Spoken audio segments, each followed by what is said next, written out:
Hello, my people. This is once again your boy, your man, your YouTuber, Jack McCarthy. And I'm reacting to a Mr. Nightmare video. This is 4 true Christmas time horror stories. What horror stories will we experience today? Or what those have experienced? And how will we rank them based from scariest to least scariest? Well, I guess we'll find out. Before I begin, like this video if you enjoy it, subscribe it so you can stay tuned, but click the little bell so you never, ever miss out on any updates or anything else like that. And make sure you always remember to check out the other people's videos that I watch too, that like Mr. Nightmare here. His videos are scary. Yeah, you know, PP, scary. All right. Without further ado, let the reaction to the 4 Christmas true horror stories by Mr. Nightmare begin. Christmas Horror Stories 2020. Story uno.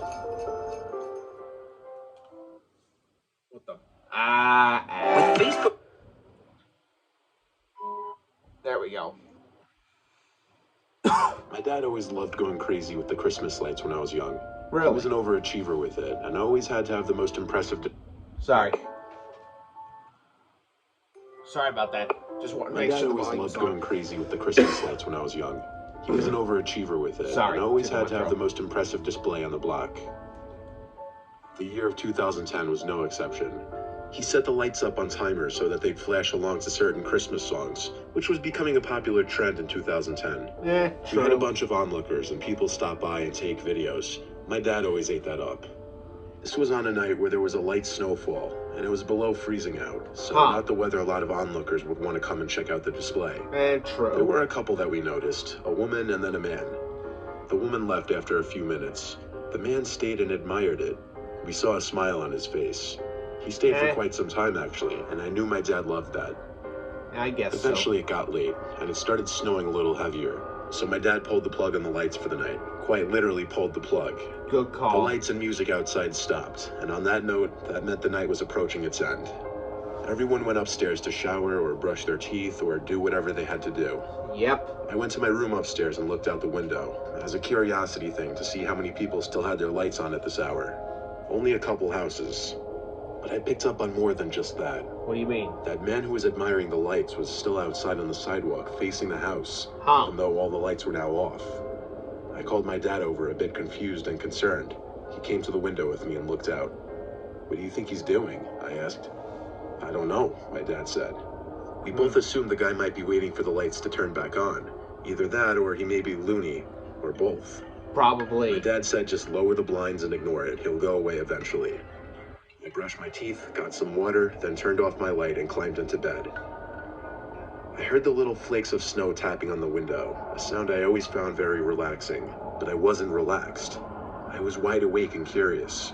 I had to look out my window. I pulled the blind up just a little to sneak a peek outside. The man was gone, but I could see footprints in the snow on our front lawn, which started from the sidewalk. Oh no. Curiosity got the best of me. I tiptoed downstairs to the front door, which has 3 square glass windows at the top of it. I peeked through that glass, and I wish I hadn't. Why? He was standing on the other side of the door, looking at the glass window, a big smile on his face, accentuating his crow's feet and smile lines. He had a mustache and was wearing one of those old-time wool caps and a large black coat. He had a look of crazy in his eye. For that brief couple of seconds I looked at him before falling back screaming.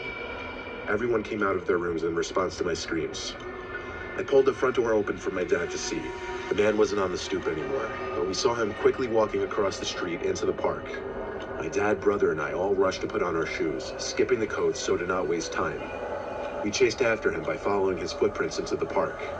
I was so cold it felt like thousands of icicles were stabbing my body. That's what happens when you don't wear a coat. We got across the street to the park and went into the trees. But following the footprints got harder under the trees as less snow had accumulated, until there was not enough snow at all to even leave footprints in. We had to give up and run back home to warmth. Technically, we don't know if that man did anything illegal, just downright disturbing and creepy. Maybe he was messing with my family, maybe he was mentally ill. None of these questions will ever be answered, though. True that. It was kind of scary. I mean, a jump scare at the window. Ah, jeez. Well, I can't blame Mr. Nightmare. He needs the money for making these videos, and he does make pretty good scary story videos. Sorry. I was on my way home from working a graveyard shift on Christmas Eve night. It was a snowy night. The roads were icy and slippery. I was driving slow and cautious, listening to Christmas music. Good call. There were next to no cars on the road at all, just the occasional snowplow truck. I was on a quiet service road when I came to a red light. There were 2 cars in front of me. The light quickly turned green, but the cars didn't move. I'm not the type to honk, if ever, but after 30 seconds of neither of the cars moving, I finally tapped on the horn.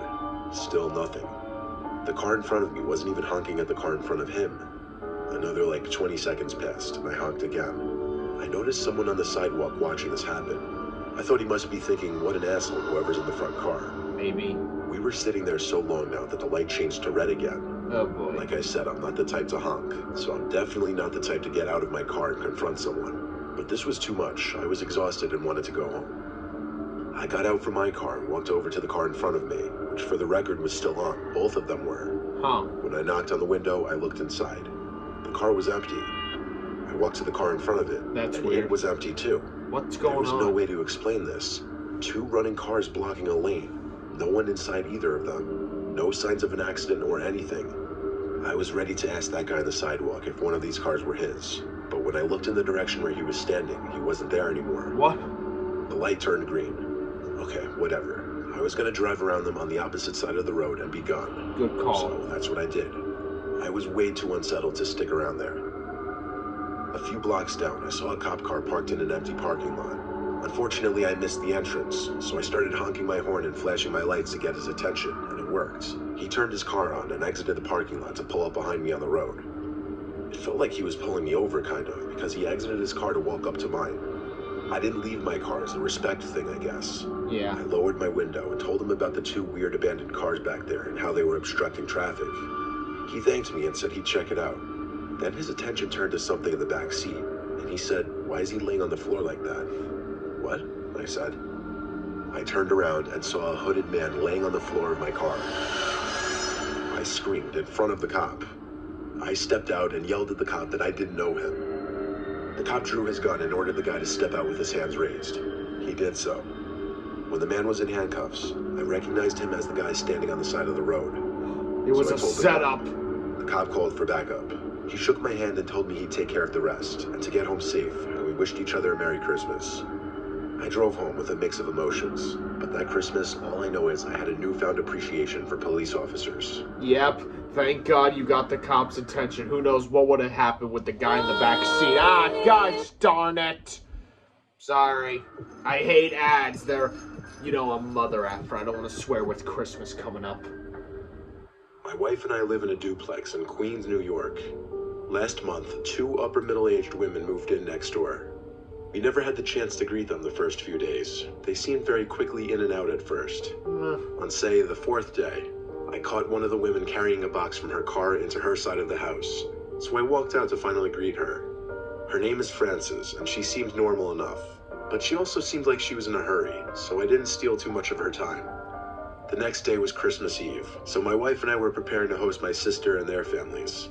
During our Christmas Eve dinner, which was going completely normal, we all went silent and looked at the door when we all heard the sound of someone trying to push open the locked door. I got up and opened the door to see who it was. By the time I opened the door, there was no one on the stoop, but there was this woman walking down the sidewalk. I began to call out, but stopped mid-first word, deciding not to even bother.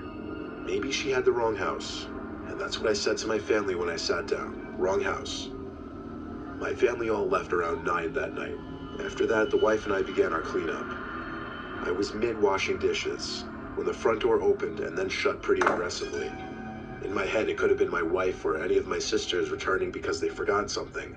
Possibly. When I called for my wife and she answered from a different room, I knew it wasn't her. So I turned off the sink, dried my hands, and walked into the living room. There was a woman sitting in my big recliner chair in the corner. She was looking at the wall, muttering something to herself. I recognized her to be one of the women from next door. Oh boy. My wife entered the room and gasped.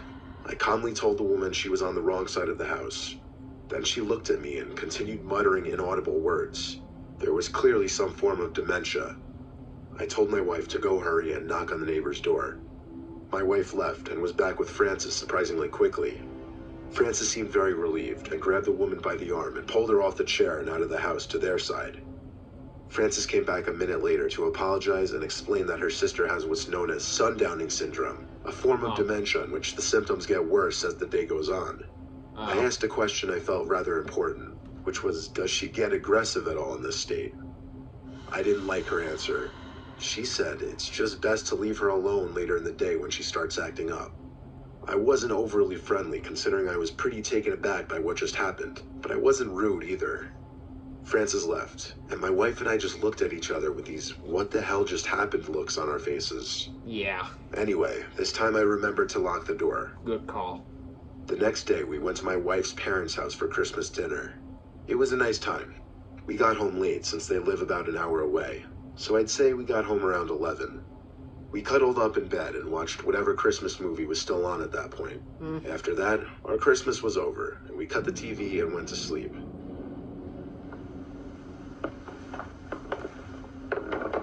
My eyes opened to a dark room.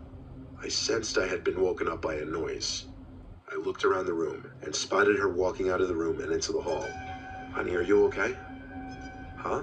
I heard next to me in a groggy, half-asleep voice. That's not his wife. My wife was still laying next to me in the bed. That's not his wife. I leaped out of bed, looked down the hall, and saw the tall, lanky figure of who I could only assume to be that woman from next door. She noticed me in the doorway. I yelled wrong house before slamming the bedroom door shut and locking it. I heard her march down the hall back to our door and try opening it. She tried pushing and shoving the door, making these weird, angry noises. I called the police and said our new neighbor with dementia had broken in and might possibly be violent. I requested they ring the neighboring door to wake up Frances and get her to come in here. Waiting for the police was a miserable, nail-biting experience. When they finally did come, I left our room and went to the front door to let them in. Frances came in with the police, extremely worried and apologetic. Her sister was walking around in our basement all confused-like. Frances took her back to the other side once again, then came back out to talk with the police and I. She expressed sincere sorrow and gratitude for me not hurting her. I told her firmly this was not okay, and warned if this happened again that I would consider pressing charges. From that point on, we obviously locked everything, including windows. Good call. Frances' sister eventually went to go live with their mother instead. Thank God for us. Yeah, it was a good call anyway. Alright, story 4. Let's see what you... So far, the only scary story was probably maybe the second one with the guy in the back. But after seeing the sister one, that was clearly the scariest. As a father of 2, Christmas is already a stressful time of year for me. 2 Christmases ago, my kids were still in love with the idea of Santa Claus. After watching the Polar Express as a family, my wife tucked the kids into bed and she started putting the presents under the tree. I didn't really do any of that stuff. I just laid in bed watching something on TV, waiting for her to come up. By the time she was done, we were ready for bed. We're early birds when it comes to sleep. I'm also a pretty good sleeper. I'm lucky enough to be able to knock out within a few minutes. And waking up in the middle of the night is unusual for me, which is why I was confused at first when I woke up that night. Then I realized why. Why? My daughter Kelsey was in the room, saying "Daddy" over and over. I rubbed my eyes and asked her what's wrong. Yeah. She had this cute little happy smile on her face as she said, "Santa's here." I smiled back at her, saying, "Yes, he is." I told her she better be quiet and hurry back to her room so that Santa doesn't find out she's awake. She giggled and said okay, and walked out of my room, leaving the door open.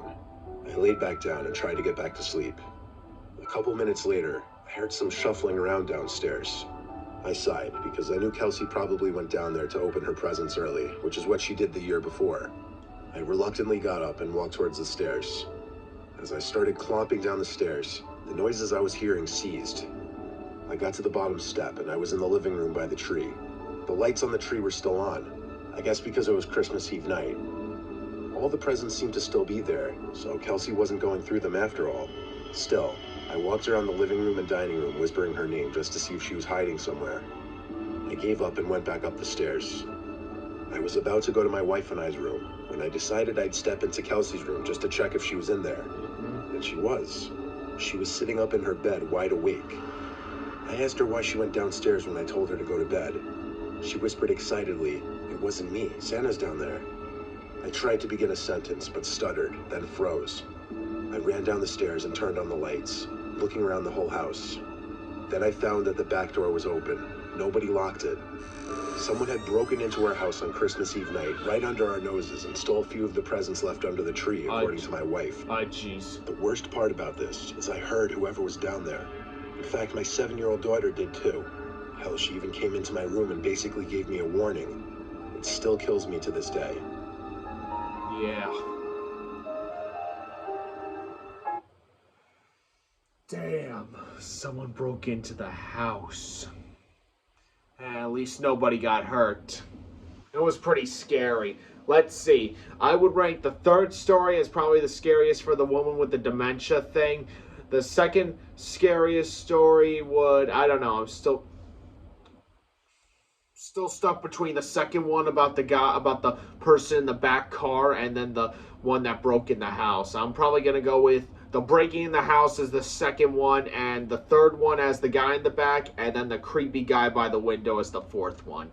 That's where I would rank them. Story 3, number 1. Story 4, number 2. Story 2, number 3. And Story 1, number 4. That's where I would rank them. Alright, well, I hope you guys enjoy this reaction video to 4 true Christmas time horror stories.